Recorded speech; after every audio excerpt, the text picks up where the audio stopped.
Bien, ¿quién me puede decir qué hablamos ayer sobre la explicación de qué se espera de esta última parte del segundo parcial? Teníamos dos puntos, uno era escribir ejemplos usando los tiempos futuros y el otro era el tema del videíto. ¿Qué, qué se acuerdan o qué les dije que espero? Tanto de los ejemplos como del video.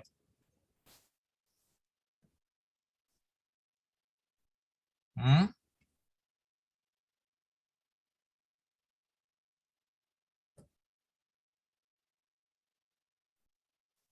Díganme algo.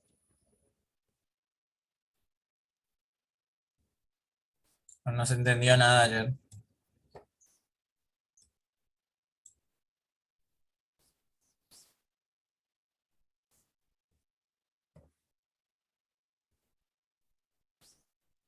A ver, acá en el chat me dicen que el ejemplo sea concreto y agregar contexto si es necesario. Creatividad en los ejemplos. Muy bien. Tiene que estar bien redactado. Las oraciones tienen que reflejar esas acciones en los futuros. Perfecto. La base entonces para esta última consigna es tener en mente los 6 usos de los dos tiempos futuros que habíamos visto. ¿Se acuerdan que vimos dos tiempos futuros? El going to y el will. Y para cada uno teníamos 3 usos diferentes. ¿Sí? Entonces, teniendo eso en mente, que les vuelvo a decir, lo tienen disponible, ya lo subí al aula ese video de esa clase. Hay que ver por cada uno de los usos, escribir un ejemplo que automáticamente yo al leerlo pueda reconocer esos usos, ¿sí? Como les dije, el único que puede llegar a tener una línea muy finita de separación va a ser la idea ya definida con anterioridad para el going to o un plan a futuro para el going to, ¿sí? Es la única que puede llegar a ser similar. Las demás son bien definitorias cada una, entonces necesito que cada uno de los ejemplos se acople y se acomode específicamente a cada uno de los usos. Con el tema del video, dice acá, elegir uno de los ejemplos escritos, vuelvo a decir, tienen que escribir 6 ejemplos en total, de esos elegir uno solo y armar un video breve con su voz leyendo el ejemplo y representando gráficamente. Les dije, pueden usar un video, pueden usar un PowerPoint, pueden usar fotos reales que se sacaron, pueden usar fotos de internet, ok, pueden usar GIF, lo que más cómodo se les haga, ¿sí? Em, pero después sí transformarlo a formato de video para poder subir o a YouTube o a Google Drive y pegar el link o el URL en la hoja de trabajo que me van a entregar. Entonces yo puedo acceder fácilmente. Entonces la clave va a ser, primero, tener en claro los 6 usos, después pensar bien ese ejemplo para que lo relacionemos directamente con el uso que ustedes tenían la intención de reflejar. Y después, bueno, practiquen un poquito de lectura si quieren antes de grabarse la voz o no sé si van a grabar directamente o si van a hacer la voz aparte y van a pegar en algún video. Como les dije, eso depende de ustedes y del manejo de herramientas que tengan y de lo que tengan a disponibilidad. Eh, no, no tengo ningún inconveniente de que usen cualquier programa que necesiten y demás, porque yo voy a poder acceder al video directamente por YouTube o con el link de Google Drive. ¿Sí? ¿Alguna consulta? ¿Algo que quedó inconcluso de acá?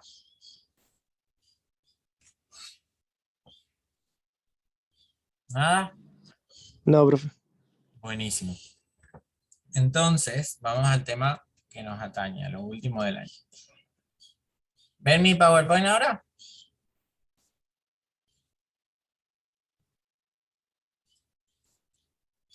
¿Se ve el PowerPoint o siguen viendo el Word? Sí, profe. Bien.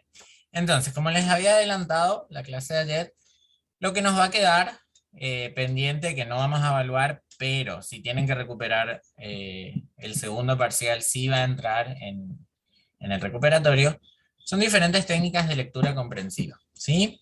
Acá tenemos entonces algunas técnicas, hay infinidades y también se van adecuando a cada lector, ¿sí? Cada lector es un mundo y tiene su manera y su forma y su facilidad propia, pero estas son generalidades que nos van a ayudar a poder leer de manera más rápida y comprender realmente lo que estamos leyendo. Vamos a empezar entonces. Empecemos acá con paratexto.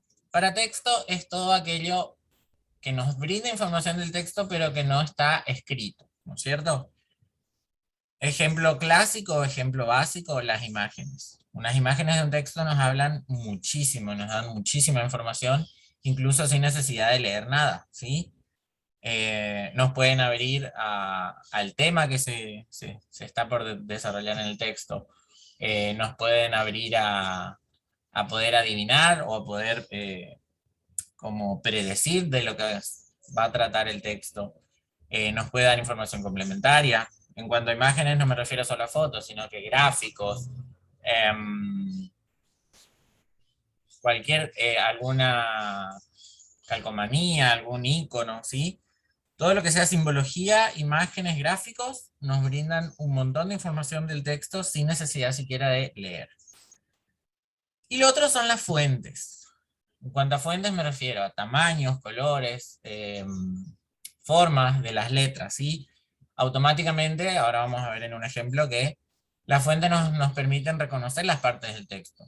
Generalmente un título tiene un tamaño distinto, o un color distinto, o una letra distinta incluso. A su vez tenemos fuentes que casi pasan desapercibidas, como por ejemplo acotaciones en las imágenes,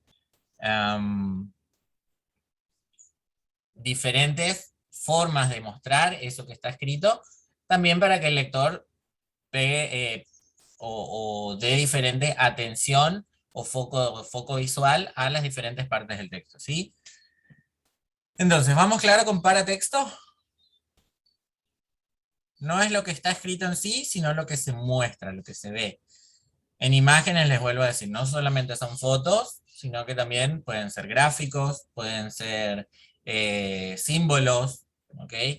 Estamos en una era tecnológica que utiliza muchísimo la simbología, los emoticonos, los signos, ¿sí? Y en cuanto a fuente, cómo está presentado ese texto, no el contenido del texto, sino su tamaño, su forma, su color. ¿Bien? Continuemos con tipos de texto. Obviamente no todos estamos familiarizados con para qué sirve cada texto o cuáles son las partes o cómo debería estar en cuanto al formato. Pero tenemos una idea general, ¿sí? De, de qué pretende el texto para con el lector. Acá puse algunos ejemplos. Tenemos textos de información, ya sea una noticia, ya sea un diario, ¿ok? Textos de opinión, generalmente en blogs o en muchas revistas, ¿sí? Artículos de opinión. Argumentación, son textos que tratan de convencernos de algo, ¿sí? Dan puntos en contra o a favor de un tema y buscan que el lector termine convencido de lo que el autor está diciendo o expresando.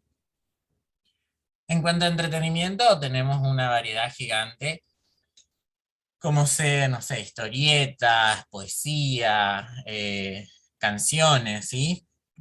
Novelas, textos ficticios, ¿sí?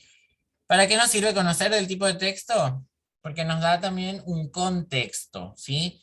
Eh, si yo ya sé que voy a leer una noticia, porque obviamente en cuanto a dónde está publicado, al formato, a los titulares y demás, yo ya sé qué esperar de ese texto. Sé que lo que va a querer es informarme, dar a conocer algo que yo no sabía. Si estoy buscando textos para que me entretengan, no me voy a enfocar tanto en entender todo, sino que es más una lectura placentera. Mi intención es acercarme a ese texto para matar el tiempo o para disfrutar un buen momento, ¿sí? Entonces, no, el conocer el tipo de texto nos ayuda a entender el contexto y a saber qué esperar de ese texto. ¿Vamos bien hasta acá?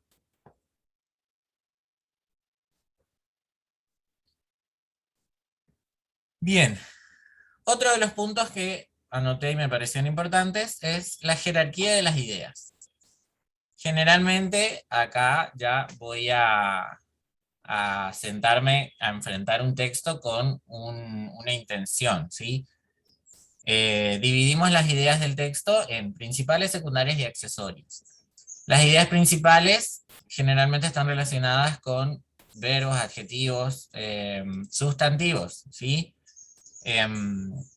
Son esas palabras que le dan contenido a lo que estoy leyendo.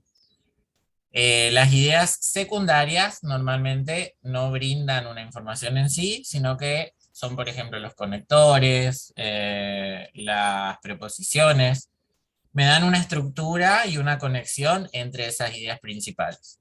Y por último, las accesorias tenemos, por ejemplo, ejemplificación, valga la redundancia. Es información extra que nos ayuda a terminar de comprender las ideas principales. ¿Por qué es importante saber reconocer esto? Porque depende de mi intención. Por ejemplo, necesito leer un texto larguísimo y tengo que sacar solamente las ideas principales. Entonces le voy a prestar más atención a qué tipo de palabras, a los verbos, a los sustantivos, a los adjetivos. Si ya identifiqué las ideas principales y todavía no me quedó bien claro, voy a las ideas accesorias, los ejemplos o los agregados estos que aclaran las ideas principales me van a ayudar justamente a que mi comprensión del texto final sea mucho más sencilla, ¿sí? En cuanto a palabras desconocidas, ¿cómo enfrento una palabra desconocida en un texto? No solamente me voy al diccionario, ¿sí? Si yo no tengo un texto larguísimo y hay un montón de palabras que desconozco, voy a perder muchísimo tiempo en terminar de comprender el texto. Entonces, generalmente tomamos el diccionario como último recurso. Otros recursos hay. Las similitudes. Hay un montón de palabras más en cuanto a lenguas extranjeras que se parecen mucho a la lengua materna.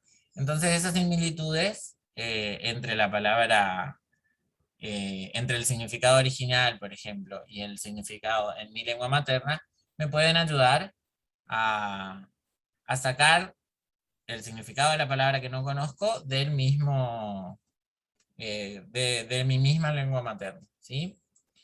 Contexto. Generalmente en los textos también, más en textos académicos o enciclopédicos, no es que dan un término complicado y lo dejan así al azar. Si yo leo la idea completa, el mismo texto me va a dar ese significado que yo estoy buscando.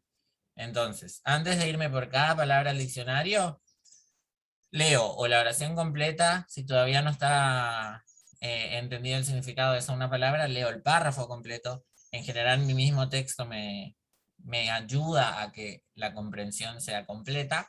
Y ya como último recurso, puedo ir a el diccionario. Lo mismo cuando leen en castellano.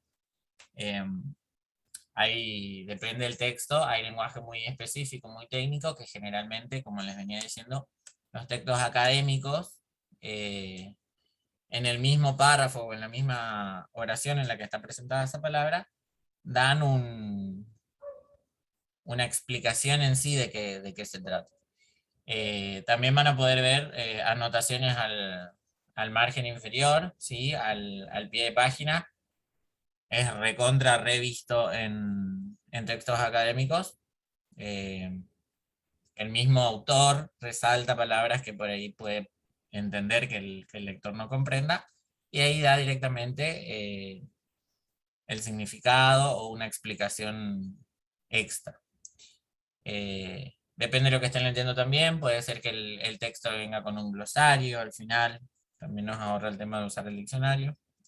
Entonces, en fin, la idea de manejar las palabras desconocidas es para no desperdiciar ni perder mi tiempo a la hora de leer, sino que buscando todo el tiempo en el diccionario, sino que tratar de que mi conocimiento previo y mi manejo de cómo seguir leyendo el texto me ayude a entender esas palabras. Después tenemos dos técnicas distintas que se llaman skimming y scanning. Generalmente se usa el término inglés de manera global. Cuando practicamos skimming, es una lectura súper rápida una mirada casi, les diría, aleatoria y sin detenimiento del texto para entender la idea principal, ¿sí? Hay algunos textos que directamente el título ya me está dando el tema. Obviamente que todos los títulos de los textos están relacionados al tema principal, pero no siempre es específicamente el tema principal. Entonces, si practicamos skimming, les vuelvo a decir, una mirada general y bien rápida del texto en sí, nos lleva a poder entender la idea o el tema principal de ese texto. Después tenemos scanning. Vuelvo a decir, depende de cuál es mi intención frente al texto. Si yo tengo una consigna que cumplir, por ejemplo, y necesito responder una pregunta, en base a leer varias páginas, tengo que responder una pregunta específica. Voy a usar el scanning. Es nuevamente una mirada rápida del texto, pero enfocada en esa información que yo necesito obtener. Por ejemplo, tienen que leer todo un capítulo de un libro de un libro de biología. Y la consigna era definir fotosíntesis. Entonces, yo voy a ir mirando rápidamente toda la información y quizás voy a ver, voy a buscar la misma palabra fotosíntesis o voy a buscar un título que yo crea que se relacione a eso. Entonces, después voy a enfocar mi lectura solamente a esa parte del texto, ¿sí? Estas dos van a depender de qué necesito hacer yo con el texto. Si necesito buscar información específica, voy a scanning. Lectura rápida, busco la palabra clave que tiene que ver con lo que yo tengo que cumplir.